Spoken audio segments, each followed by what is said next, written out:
زندگی میں اپنا پن تو ہر کوئی دکھاتا ہے، مگر اپنا کون ہے یہ تو صرف وقت بتاتا ہے۔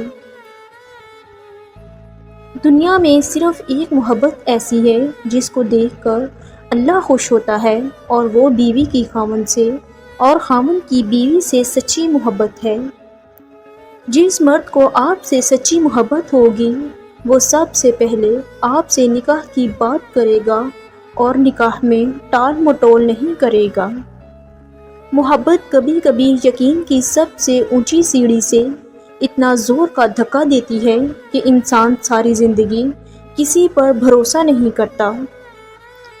مرد کی فطرت ہے، اگر تو اسے پوری عورت میسر آ جائے تو اس کا دل بھر جاتا ہے، اور تھوڑی عورت میسر ہو تو اسے پانے کے لیے ہر حد تک پار کر دیتا ہے۔ عورت کو تیز بننا چاہیے اور یہ ضروری ہے، ورنہ لوگ عورت کو اس کی کمزوری سمجھ کر فائدہ اٹھا لیتے ہیں۔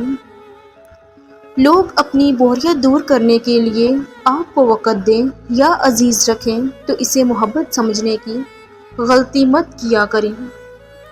ایک مرد کا خواب ہوتا ہے کہ اسے ایک پرفیکٹ بیوی ملے، اور ایک عورت چاہتی ہے کہ اسے پرفیکٹ شوہر ملے، مگر وہ دونوں نہیں سمجھتے کہ اللہ پاک نے انہیں ایک دوسرے کو مکمل کرنے کے لیے بنایا ہے۔ میری ماں اکثر کہا کرتی تھی، بیٹا دعا کرنا کہ تمہارا شوہر آنکھوں والا ہو جو دیکھ سکے تمہارے دکھ، تمہاری خوشی، تمہارا ہنسنا اور تمہارا رونا۔ بہت لوگ آنکھوں والے ہوتے ہیں لیکن دیکھ نہیں سکتے، بیوی کے معاملے میں تو اندھے ہو جاتے ہیں۔ کبھی کبھی تو میں سوچتی ہوں کہ یہ جو لوگ ہماری ہنسی چھین کر کسی اور کے ساتھ قہقہے لگاتے ہیں، کیا ان کے دل پر بوجھ نہیں ہوتا؟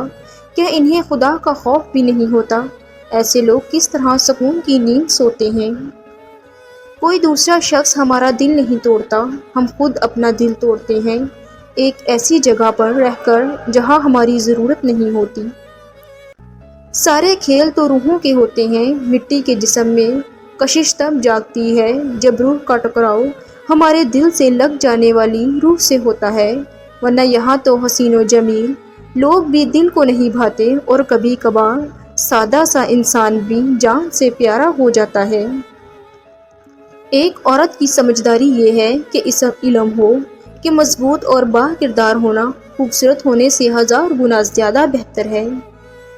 ہمارے من پسند شخص میں اتنی اہلیت تو ہونی چاہیے کہ وہ خود سے منسلک ہر شخص کے سامنے ہمارا مان رکھ سکے۔ غلط فہمی کا راز صرف اس صورت میں ممکن ہے جب سامنے والے کے دل میں آپ کے لیے کوئی خاص مقام ہوتا ہے۔ اگر کوئی عورت خود تمہاری طرف رجوع کرے تو پھر تم پر فرض ہے کہ تم اس کی خاطر مر جاؤ، کیونکہ کوئی عورت تب تک کسی مرد میں دلچسپی نہیں لیتی جب تک وہ مرد اس عورت کی نظروں میں دنیا کے باقی تمام مردوں سے عظیم نہ ہو۔ کسی شخص کی یاد بار بار آئے تو سمجھ جاؤ کہ وہ شخص آپ کو حد سے زیادہ پیارا اور عزیز ہے۔ اگر آپ نے اپنی چاہ میں کوئی کسر نہیں چھوڑی، مگر آپ کا ساتھی پھر بھی آپ کے سے خوش نہ ہو تو اسے آزاد کر دیں اور اسے ڈھونڈنے دیں آپ سے بہتر انسان۔ یقین کریں، محبت ٹھکرانے والوں کی طرف کبھی پلٹ کر نہیں آتی۔